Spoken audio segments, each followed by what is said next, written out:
the invitation had not come. That was the part I kept returning to. Standing outside the tall oak doors of my parents' Westchester home in the thin November cold, my breath making small ghosts in the air. 32 years old, and I was standing on my own parents' porch like a stranger, holding a white box tied with ivory ribbon, wondering if the doorbell still worked or if they'd changed that too. They had changed a lot of things without telling me. Inside, I could hear it, the specific acoustics of a Calloway family gathering.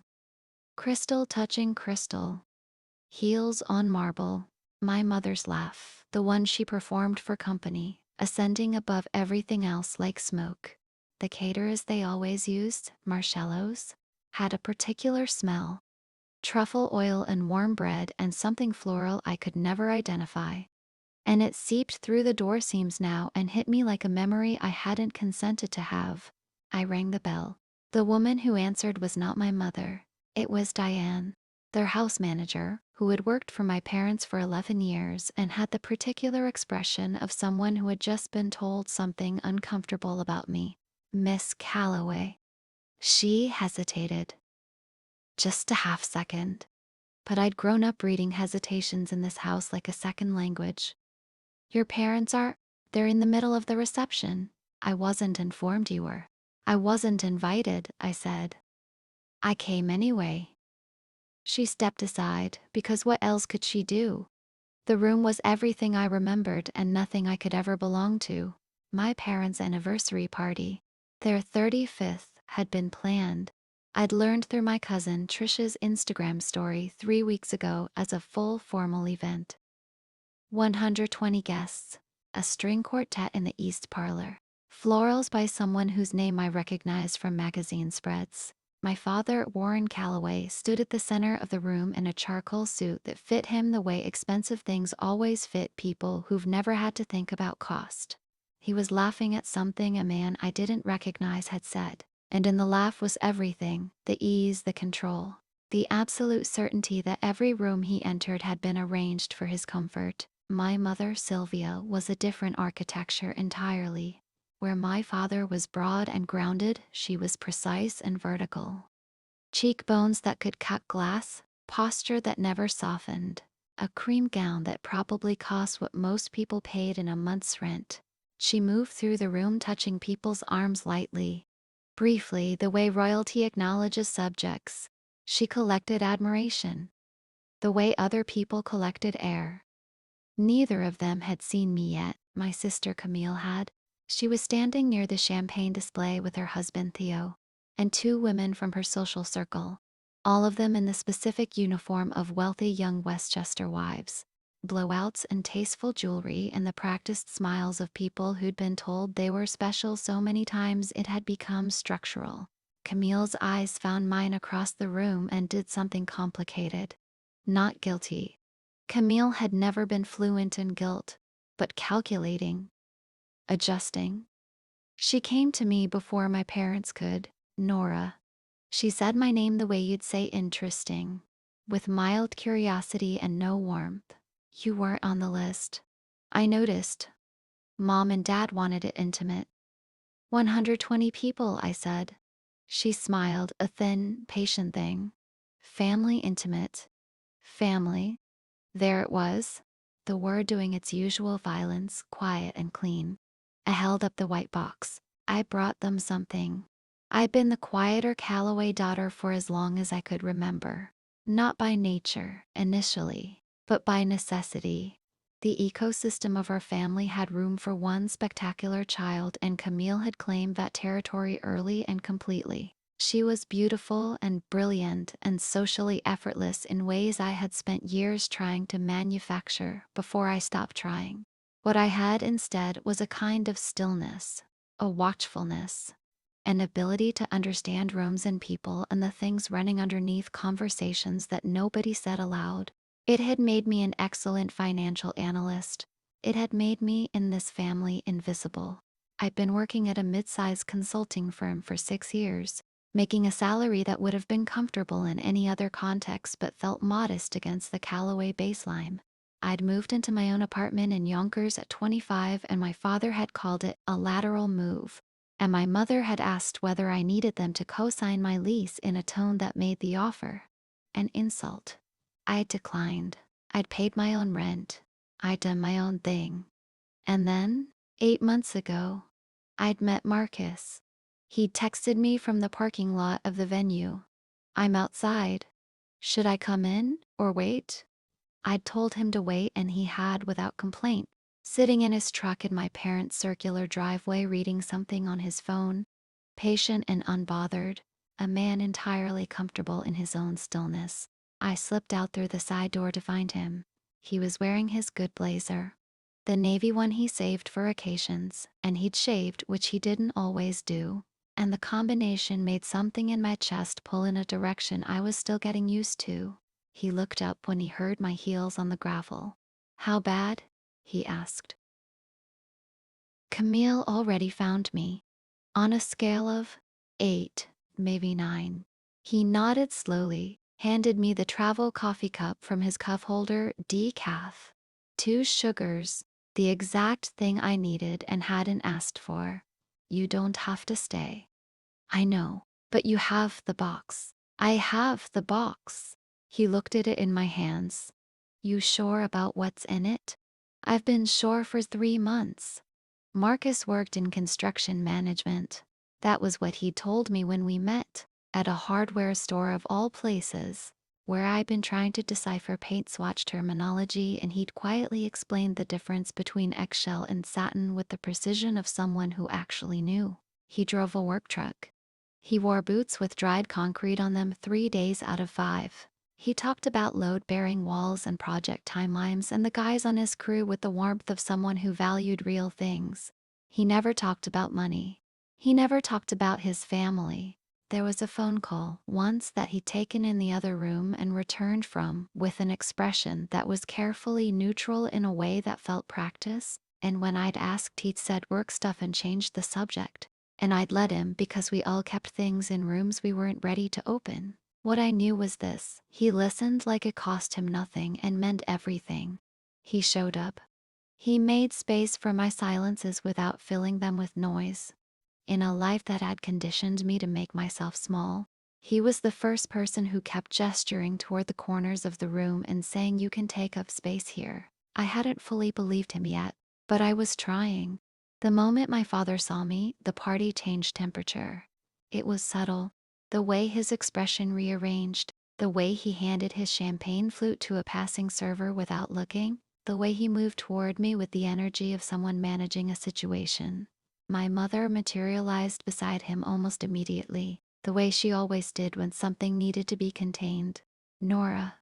My father's voice was low, controlled. "We weren't expecting you."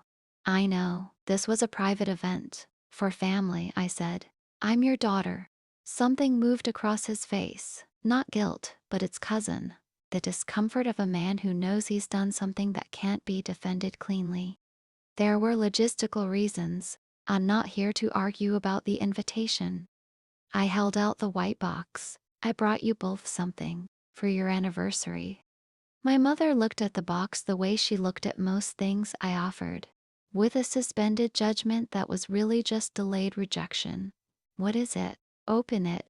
She didn't take it immediately. Around us, the nearest cluster of guests had gone quiet in the particular way that people go quiet when they sense something real happening inside a social performance.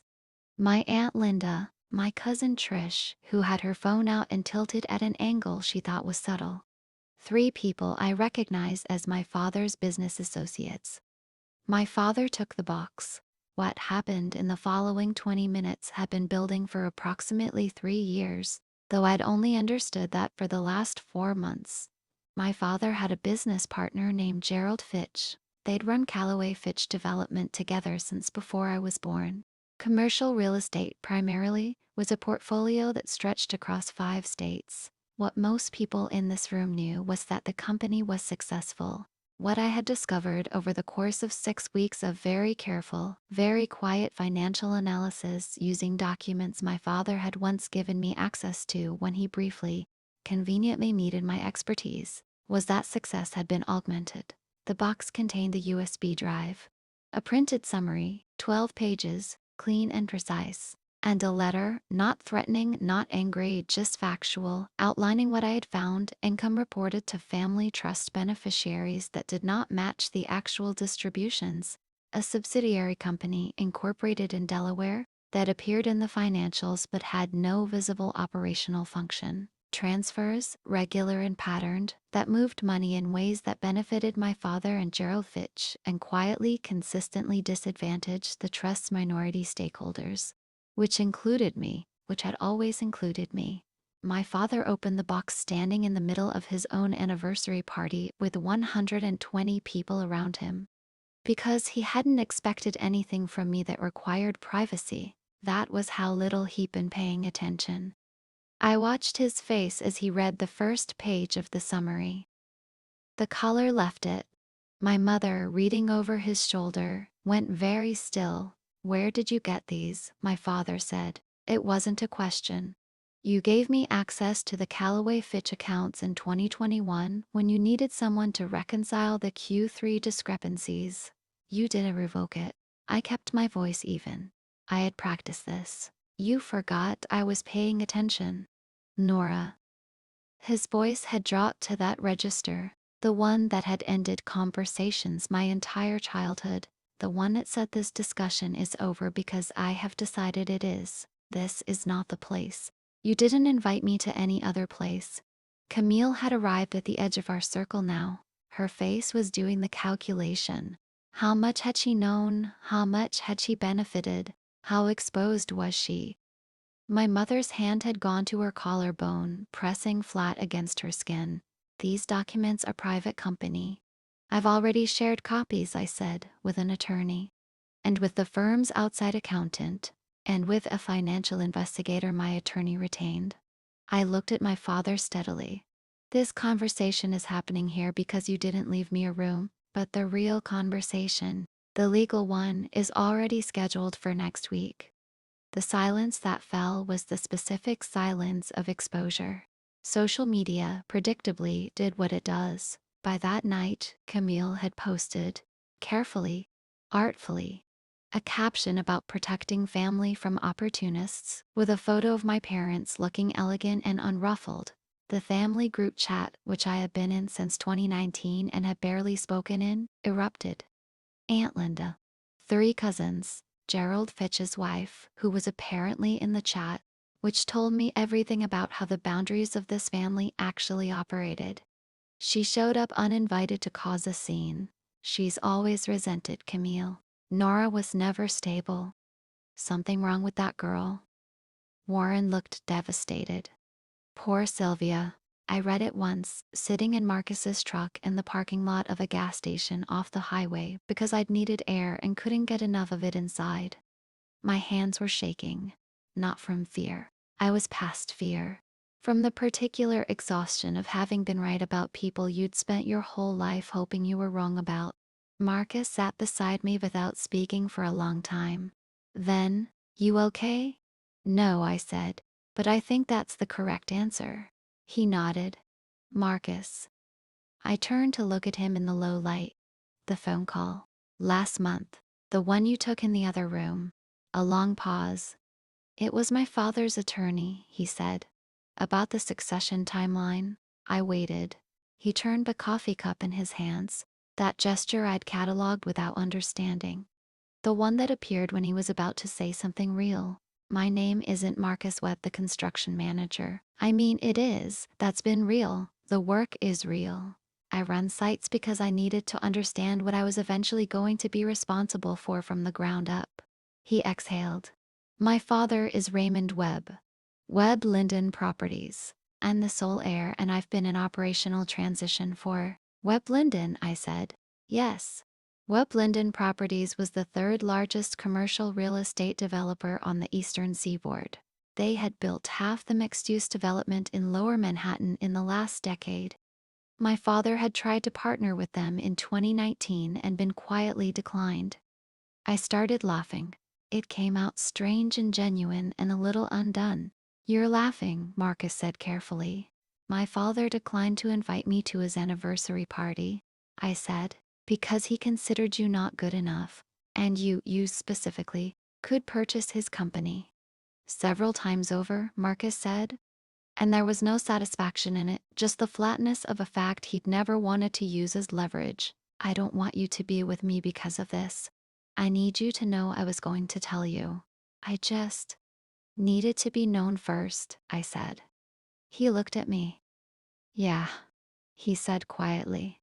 Exactly that. My attorney's name was Patricia Huang, and she operated with the calm efficiency of someone who had seen every variety of family financial crime and was no longer surprised by any of it.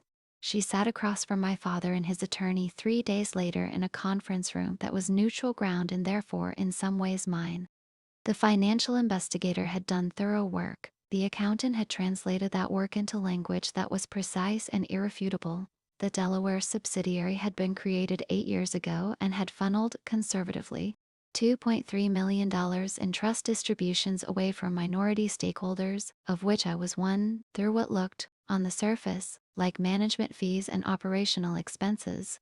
It wasn't just about me, it was about 3 other family members who didn't know yet and would need to be told. That was harder than the confrontation, actually. The calls I had to make, careful and clear, to relatives who hadn't known they were victims any more than I had.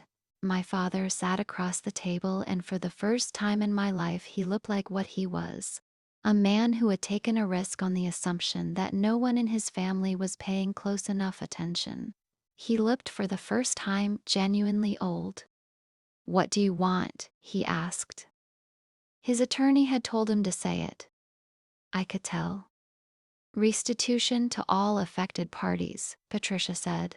"Full financial accounting, and a formal restructuring of the trust distribution process with independent oversight going forward. And from me personally," he was looking at me, "I want you to say it," I said. "Not to the attorneys. To me." A long silence. "We should have told you." His voice was careful. "We should have included you in more than just the finances." It wasn't the full apology I might have wanted at 7, or 14, or 22. But it was real. And real, I had learned, was the only currency worth accepting. I chose not to litigate. That surprised people, I think. Patricia, the accountant, even Marcus. But I hadn't done this for a settlement. I'd done it because the alternative was spending the rest of my life waiting for them to see me. And I was finished waiting. The restitution was structured. The trust oversight was established. I took what was mine. Not more. Exactly what was mine. And I walked out of that conference room into November sunlight that felt different from any sunlight I remembered. Marcus was on the sidewalk, hands in his pockets, the way he always waited. Easy, unhurried, present. "Done?" he asked. "Done," I said. We walked to where he'd parked. The city moved around us, enormous and indifferent, full of its own complicated stories. I thought about the white box and the ivory ribbon and the look on my father's face when he'd read the first page. I thought about standing on that porch in the cold, a woman who had not been invited, carrying the truth in both hands like a gift. It had been a gift, just not the kind they'd expected. "What now?" Marcus asked. I thought about the apartment I'd been looking at in the city. Bigger, brighter, mine in a way that had nothing to do with anyone's co-signature. I thought about the consulting work I'd been offered independently, the kind that used what I actually knew. I thought about Marcus's father's attorney and succession timelines and the fact that the man beside me was going to need someone who understood numbers and didn't use them as weapons. "Now," I said, "we build something. Not from anger. Not from the satisfaction of having won something I should never have had to fight for. From the quieter, more durable material of knowing exactly who I was and what I was worth, independent of any room that had ever tried to reduce me. I had shown up to a party I hadn't been invited to. I had opened a door they thought was closed. And on the other side of it, finally, was just me, standing in my own light, holding my own story, no longer waiting for someone else to tell it. They forgot to invite me. What they forgot, more importantly, was that I'd always been the one in the family who actually read the fine print.